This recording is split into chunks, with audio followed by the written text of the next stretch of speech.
Hello and welcome to today's webinar, Workplace Protection Reform 2025 and 2026, exploring the Work Health and Safety and Industrial Relations amendments that were initially enacted in New South Wales last year and continue to flow on into the year we're currently in.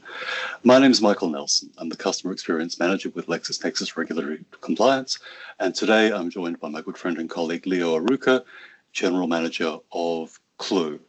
Leo, do you want to give our guests a little background about yourself? Yep, thank you, Michael. Great to be here. As background, I've been with Clew for 14 years, assisting our customers deliver the product in different industries, including mining. Mostly my experiences relates to delivering risk, but also some health and safety there. And yeah, happy to be here and share some thoughts on how to follow the golden thread. Thank you very much, Leo. If you're interested in a little bit more background about either myself or Leo, as you can see, there are some QR codes up on the screen at the moment that will take you to our respective LinkedIn pages.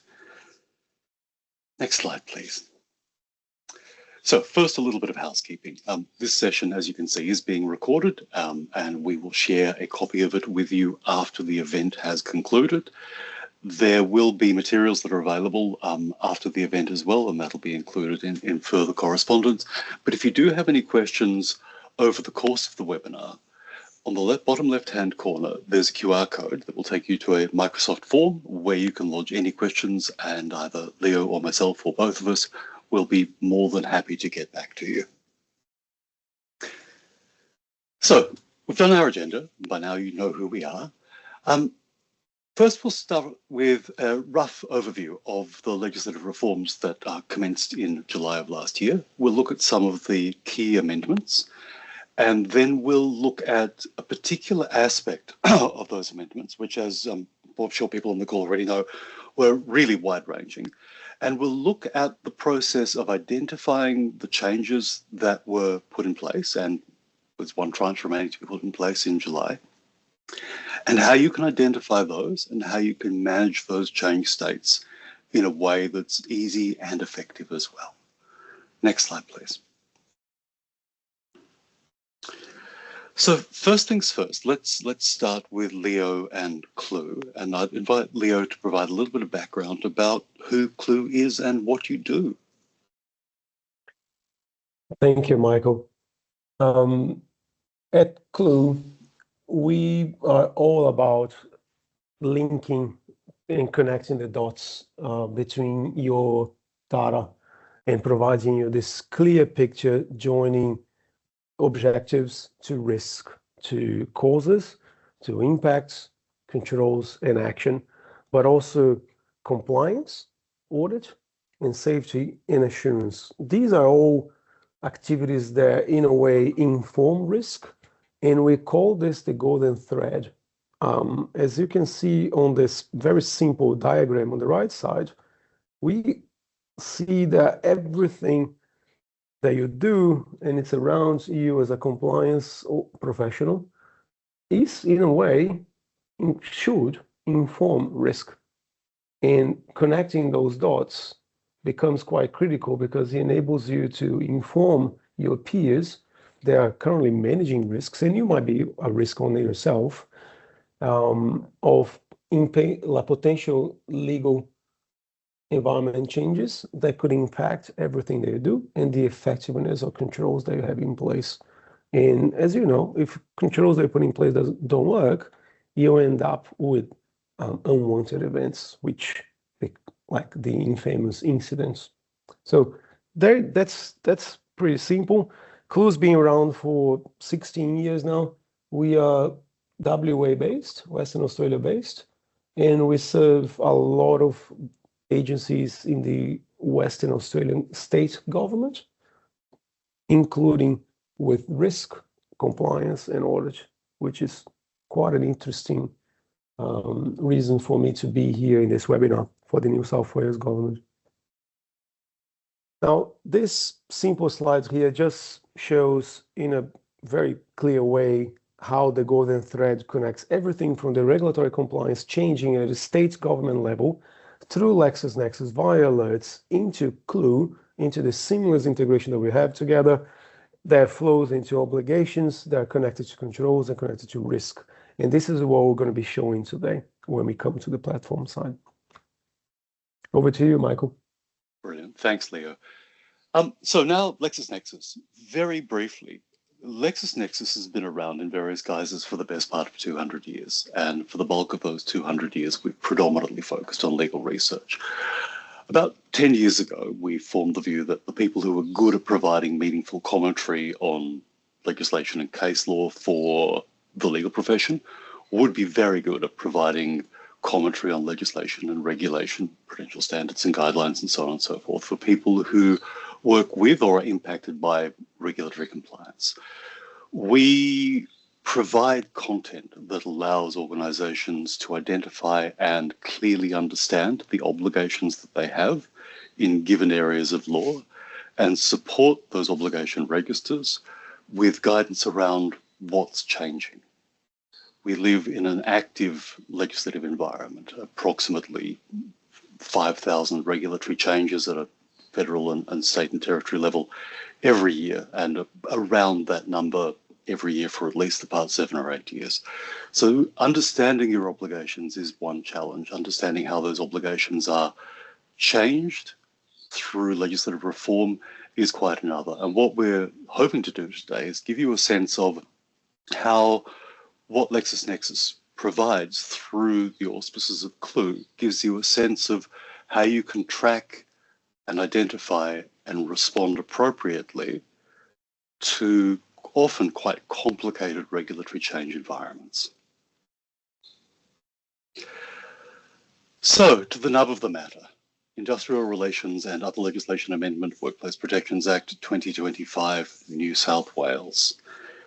This we first identified around the end of May last year and released an alert in the very first week of June that gave organizations who subscribe to our content a heads up about what looked like fairly significant changes to the way work health and safety and industrial relations were managed in the state.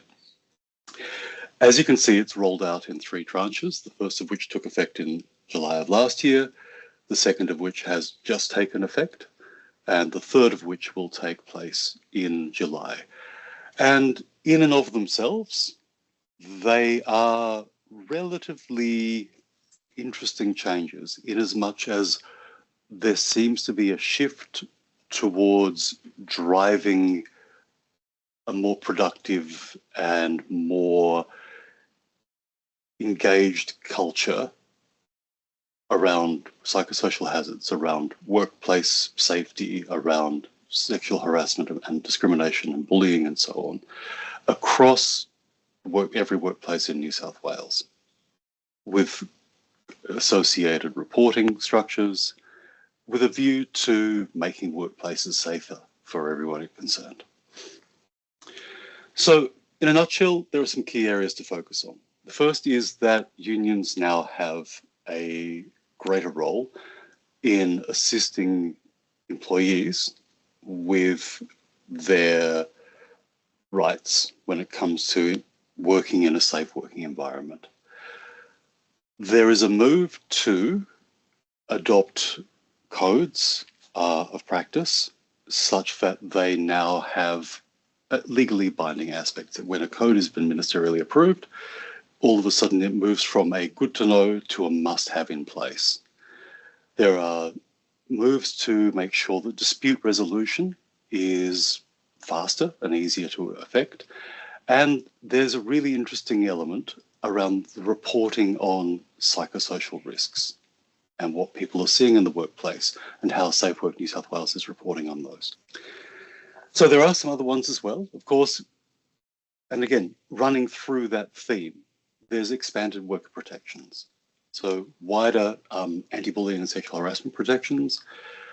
Employees can try and work with their unions and their employers when it comes to working in a safer environment. But there's a key element that I think has should certainly get people's attention, and this is the notion that vicarious liability is now a factor. Now, for organisations with directors in place who are listening to this, I'm sure you'll all be familiar with the concept of vicarious liability. What this tends to do is pierce the corporate veil and mean that protections that might once have allowed directors to act in a particular fashion, those protections no longer apply. And potentially that senior management or directors might become personally liable in some instances. And finally, there's an enhanced legal framework around small claims and giving the IRC better tools to handle workplace disputes. So that's it in a nutshell. Let's dive into some aspects of what we've just covered. So one new and interesting factor is that unions now have greater investigative powers. Now, what that means is that in the event that there has been a dispute and there are organisations or individuals who feel that further investigations are warranted and those investigations haven't previously been taken up, the union is now able to step into that role and pursue investigations on behalf of the employees. Likewise, unions now can bring prosecutions if safe work declines to bring a prosecution.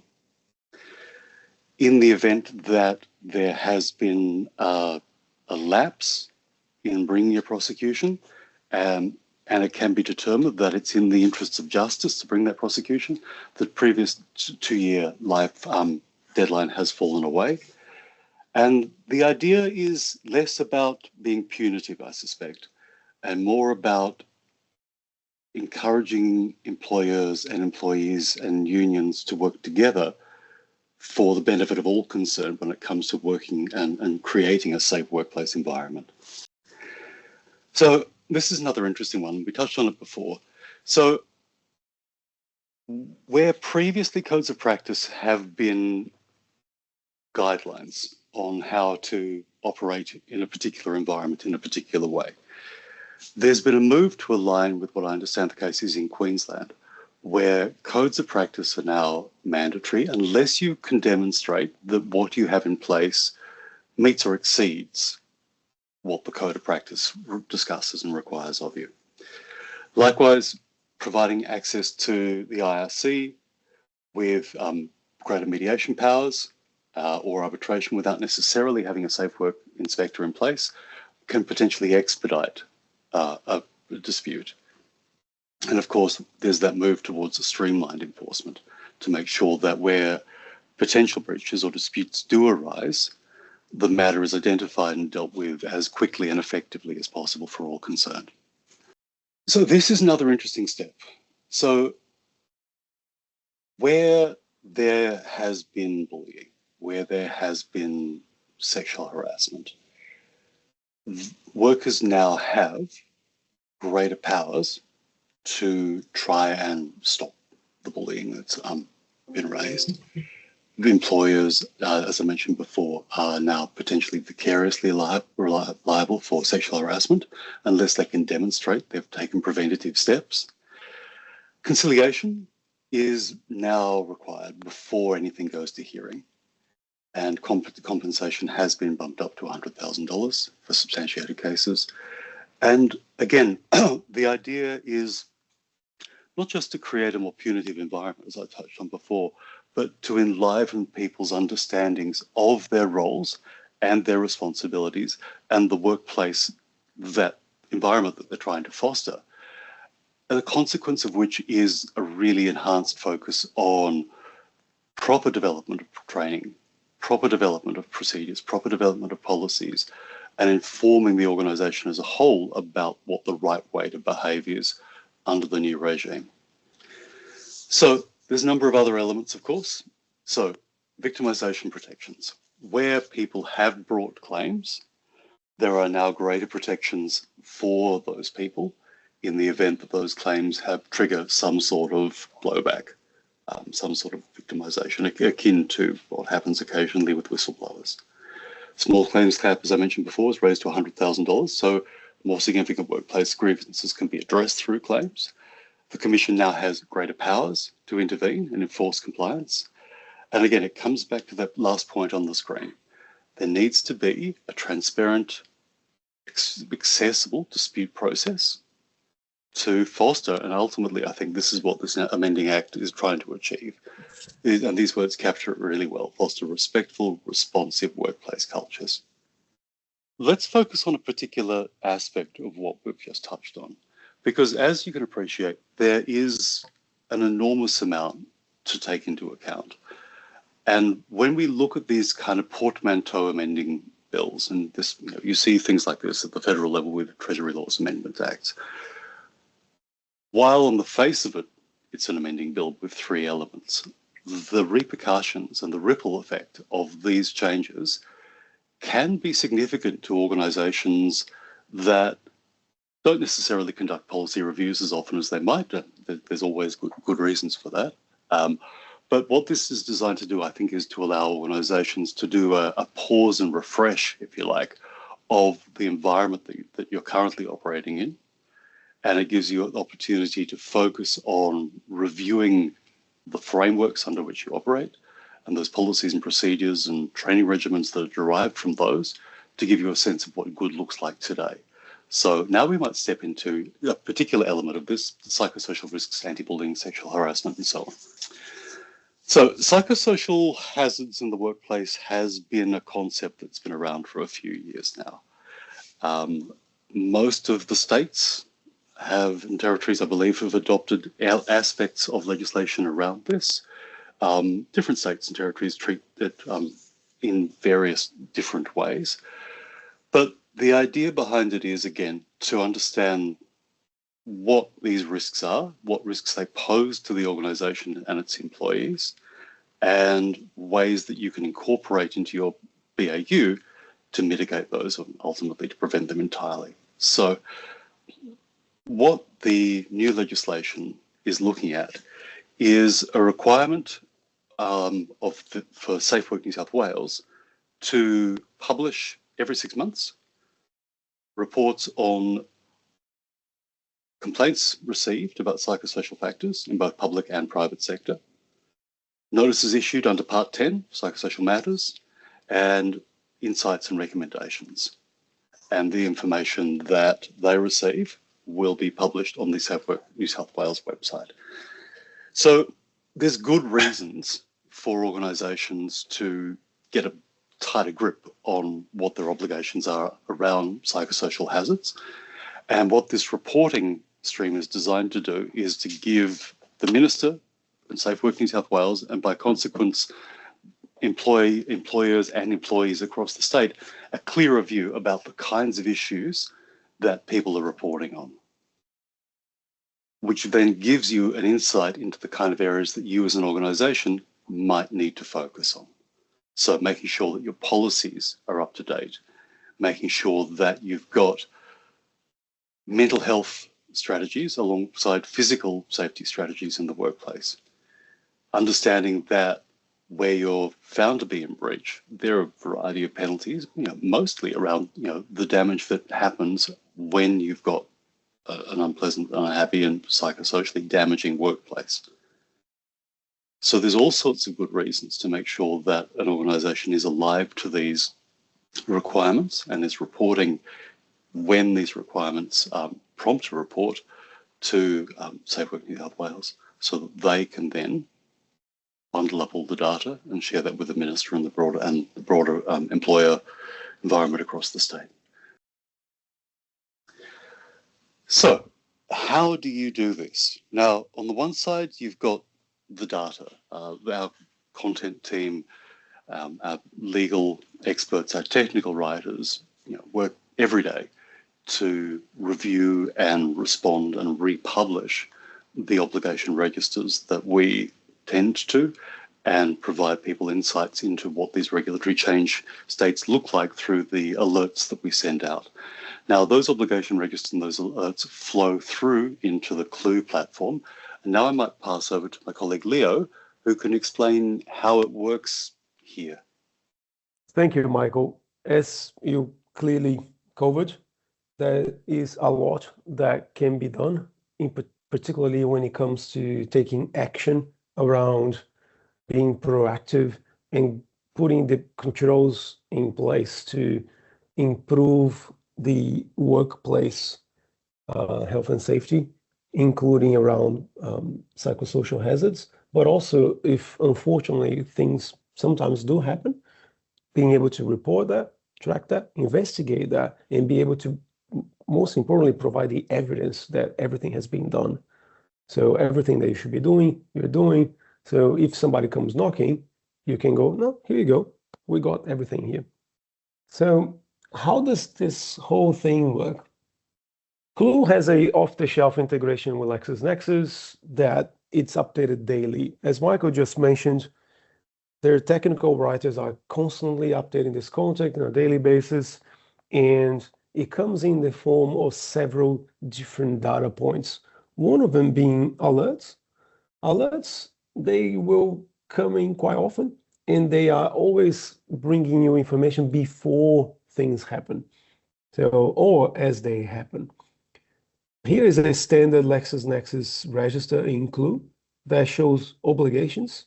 They're at the top level, in this particular case for the New South Wales government, around workers' health and safety, and then some sub-obligations that will be coming from those obligations, and then alerts.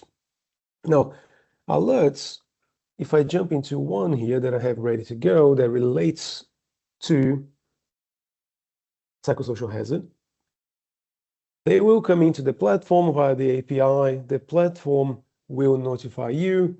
The platform is capable of filtering data in if you wish to do that and just receive alerts that are of significant impact to your organization or not. This is something that the integration is capable of doing. And it covers everything that you need to know about that particular piece of obligation that might be changing. As you get down here, it shows the impact on the obligation, which is quite an important snippet of information for you, compliance officer, to know. In this case, action is required, so you need to do something, even if it's just reviewing what your current policies are and controls. Now, how does Clew come in? So this is the Lexis data that you're familiar with or want to be familiar with. How does Clew come in? I can go and jump into a obligation now, and I have one ready to go, which is the employment contracts here. That obligation again shows everything that's linked to it and kind of reinforces this idea of the golden thread that Clew is all about, which is showing you the way or the pathway that connects all the dots, so you have a complete picture of what's happening. As I look into this particular obligation here, I get to the control side. So now is when I'm being proactive. So yeah, I received the compliance information, I received the compliance obligations from Lexis. I understand what the requirements are. I may find out that things changed, and the platform will inform you, so you can make a decision if this change requires controls to be revisited, policies to be updated, or risks to be reassessed. So with that line, I'll just jump into a risk, just give a bit of an overview of what the product can do for you or for your risk team. So if you as a compliance officer or compliance professional is not directly involved in risk activities, but rest assured, your work directly impacts risk management, which is this other side of the tool. And being able to know which controls have been impacted is quite important.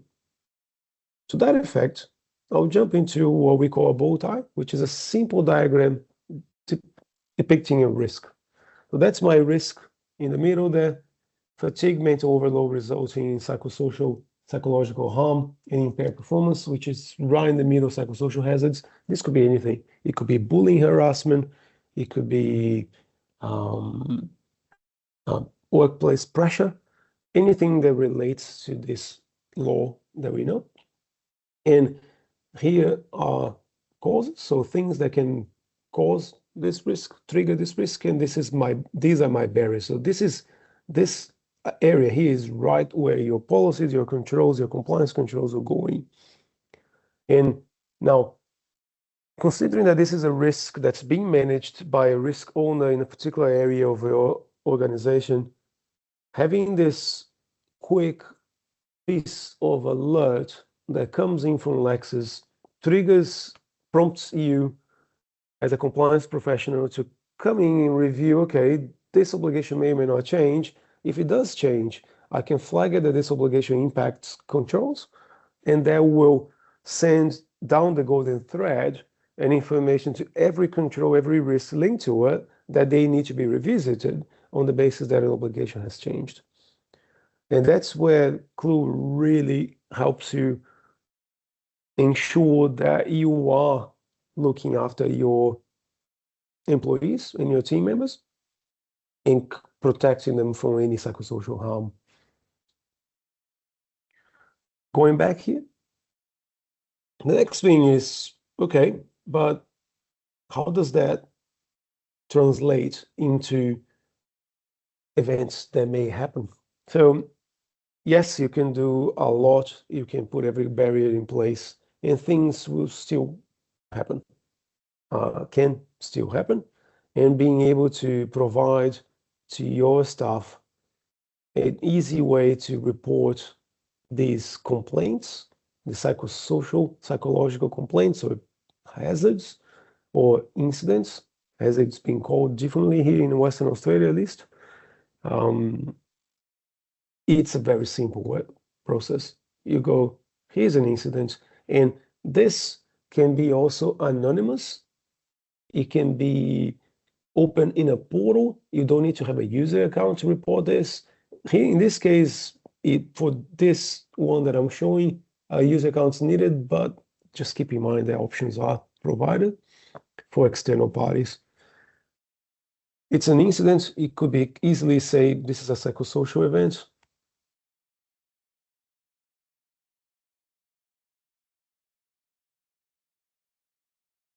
Now, people will be provided options to report this. And the key takeaway here is this form will adapt to your process. This is not something that you just get and this is what it is. We can provide you a standard form or you may be able to choose to adapt it to your current reporting needs.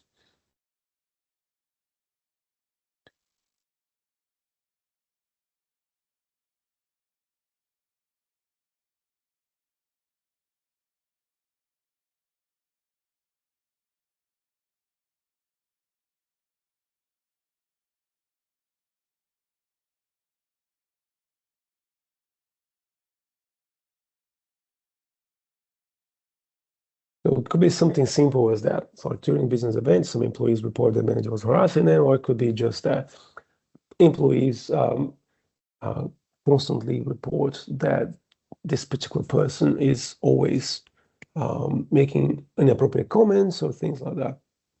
Immediate actions taken, if you want to track that, register, and in this case, just focusing on the New South Wales state government legislation, when it occurred, when it was reported, who was reported, and then consequences. A lot of this could be pretty important, could be quite serious, and they have to be investigated. And this is where you can take control here and really complete this thread and set these investigations as required. Your team assign a lead investigator, or maybe this is always within a particular organization unit, only a couple of people might be involved in this process due to the sensitivity of this matter, which is totally fine. The platform can handle that. And as these users complete the investigations and track every piece of evidence, a timeline of events, in loading the investigation, you have the full audit trail showing that you did everything by the book. And not only you can show that to external parties, but also provide the assurance to your team and your employees that, hey, we do have a solid system in place and we will look after you in these situations. And obviously, at the end of this investigation actions, you really want to be taking action. You want to be assigning that and making sure that anything that if it did go wrong was reported and corrected afterwards. So finally, to wrap us up, the platform can do a lot more, and it can really put this whole picture together into one simple to see dashboard that could include compliance information and also risk.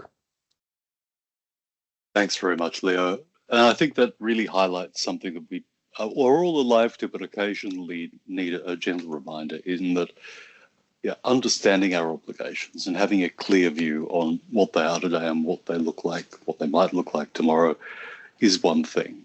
But the flip side of that is being able to demonstrate to everyone's satisfaction that the organisation is as compliant as it possibly can be, is a key factor. And I think that's one of Clew's real strengths, in as much as you can identify an issue, demonstrate that you've addressed it, demonstrate that there's a process, and then be able to report on the fact that you've done all of those steps, such that in the event that questions are asked down the track, you've got ready access to all the information you need to support your position.